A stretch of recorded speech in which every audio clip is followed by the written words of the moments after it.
समस्त गुरु तत्व सत्ता को साक्षी मानकर परम पूज्य दादाजी दादी, परम पूज्य नानाजी नानी, पूज्य माता पिता के श्री चरण कमलों में दंडवत प्रणाम करते हुए गीता जी का महात्म्य प्रस्तुत कर रहा हूँ। ओम श्री परमात्मने नमः। श्री गीता जी की महिमा।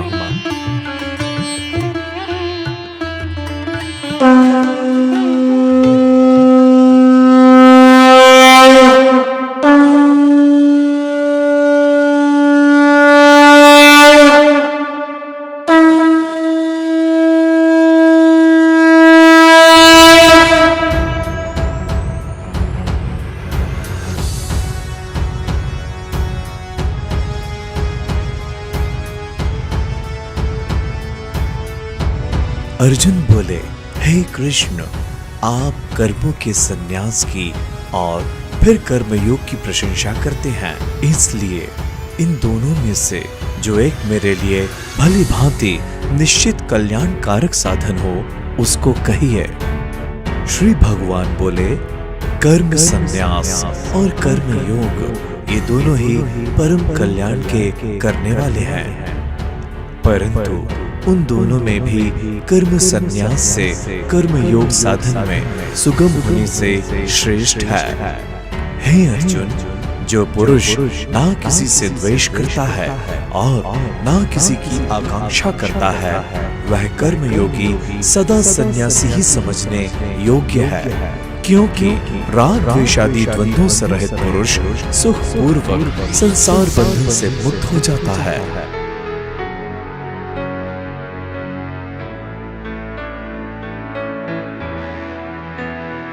उपर्युक्त संन्यास और कर्मयोग को मूर्ख लोग पृथक पृथक फल देने वाले कहते हैं, ना कि पंडित जन, क्योंकि दोनों में से एक में भी सम्यक प्रकार से स्थित पुरुष दोनों के फल रूप परमात्मा को प्राप्त होता है। ज्ञान योगियों द्वारा जो परम धाम प्राप्त किया जाता है, कर्म योगियों द्वारा भी वही प्राप्त किया जाता है।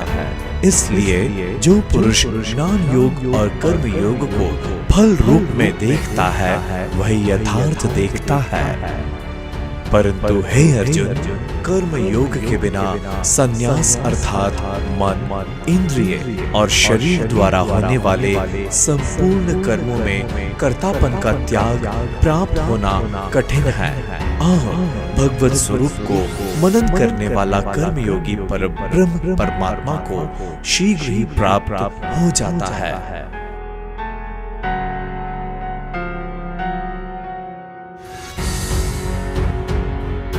जिसका मन अपने वश में है, जो जितेंद्रिय एवं विशुद्ध अंतःकरण वाला है और संपूर्ण प्राणियों का आत्म रूप परमात्मा ही जिसका आत्मा है, ऐसा कर्मयोगी कर्म करता हुआ भी लिप्त नहीं होता।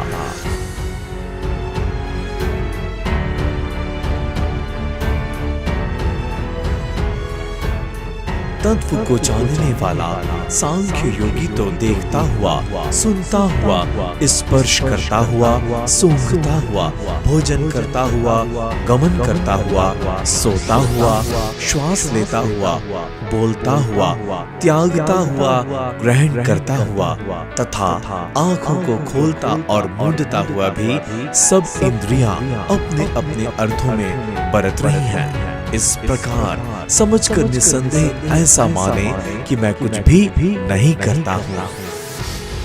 जो पुरुष सब कर्मों को परमात्मा में अर्पण करके और आसक्ति को त्याग कर कर्म करता है, वह पुरुष जल से कमल के पत्ते की भांति पाप से लिप्त नहीं होता। कर्मयोगी ममत्व बुद्धि रहित केवल इंद्रिय, मन, बुद्धि और शरीर द्वारा भी आसक्ति को त्याग कर अंतःकरण की शुद्धि के लिए कर्म करते हैं।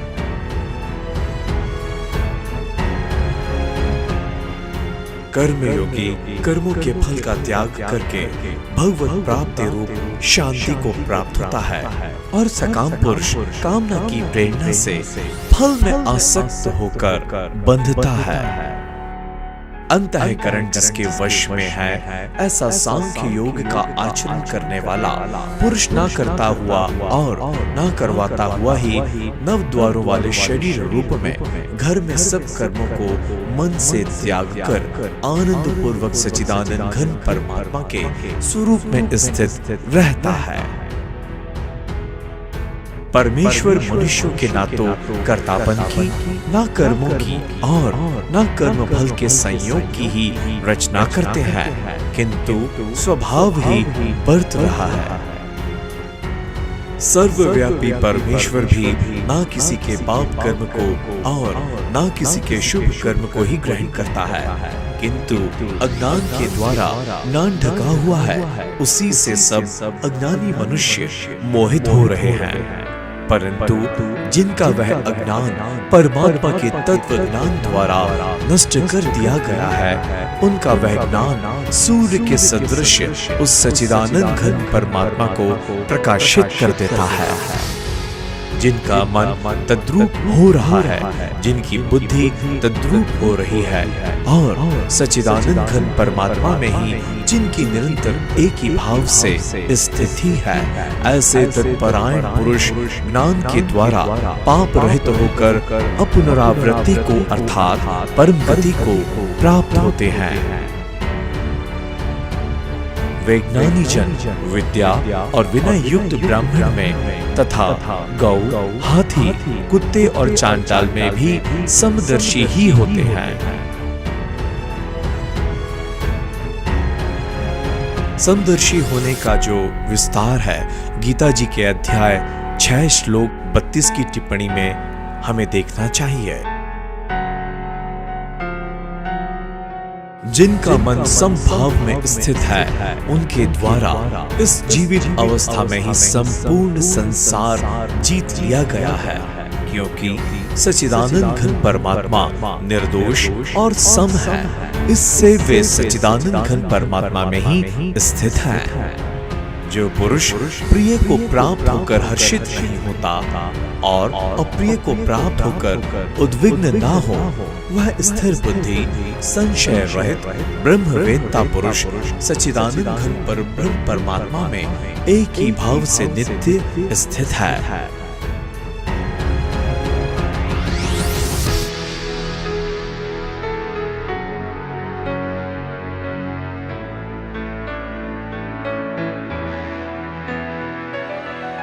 बाहर के विषयों में आसक्ति रहित अंतःकरण वाला साधक आत्मा में स्थित जो ध्यान जनित सात्विक आनंद है, उसको प्राप्त होता है। तदंतर वह सच्चिदानंद घन पर ब्रह्म परमात्मा के ध्यान रूप योग में अभिन्न भाव से स्थित पुरुष अक्षय आनंद का अनुभव करता है। जो ये इंद्रिय तथा विषयों के संयोग से उत्पन्न होने वाले सब भोग हैं, यद्यपि विषयी पुरुष को सुख रूप भासते हैं, तो भी दुख के ही हेतु हैं और आदि अंत वाले अर्थात अनित्य हैं। इसलिए हे अर्जुन, बुद्धिमान विवेकी पुरुष को उनमें नहीं रमता। जो साधक इस मनुष्य शरीर में शरीर का नाश होने से पहले पहले ही काम क्रोध से उत्पन्न होने वाले वेग को सहन करने में समर्थ हो जाता है, वही पुरुष योगी है और वही सुखी है। जो पुरुष अंतरात्मा में ही सुख वाला है, आत्मा में ही रमण करने वाला है तथा जो आत्मा में ही ज्ञान वाला है, वह सच्चिदानंद घन पर ब्रह्म परमात्मा के साथ एक ही भाव को प्राप्त सांख्य योगी शांत ब्रह्म को प्राप्त होता है। जिनके सब पाप नष्ट हो गए हैं, जिनके सब संशय ज्ञान के द्वारा निवृत्त हो गए हैं, जो संपूर्ण प्राणियों के हित में रत हैं और जिनका जीता हुआ मन निश्चल भाव से परमात्मा में स्थित है, वे ब्रह्मवेत्ता पुरुष शांत ब्रह्म को प्राप्त होते हैं। काम क्रोध से रहित जीते हुए चित्त वाले पर ब्रह्म परमात्मा का साक्षात्कार किए हुए ज्ञानी पुरुषों के लिए सब ओर से शांत पर ब्रह्म परमात्मा ही परिपूर्ण है। बाहर की विषय भोगों को ना चिंतन करता हुआ बाहर ही निकालकर और नेत्रों की दृष्टि को भ्रुकुटी के बीच में स्थित करके तथा नासिका में विचरने वाले प्राण और अपान वायु को सम करके जिसकी इंद्रियां मन और बुद्धि जीती हुई हैं, ऐसे जो मोक्ष परायण मुनि इच्छा भय और क्रोध से रहित हो गया है, वह सदा मुक्त ही है। मुनि का अर्थ यहाँ पर है जो परमेश्वर के ईश्वर के स्वरूप का निरंतर चिंतन मनन करता है, चाहे वह गृहस्थ हो अथवा सन्यासी।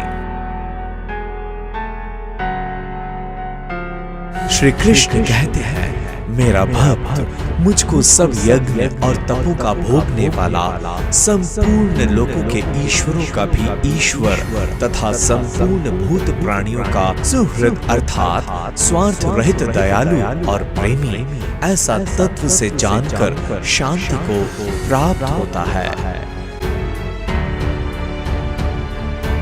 पंचम अध्याय पूरा हुआ।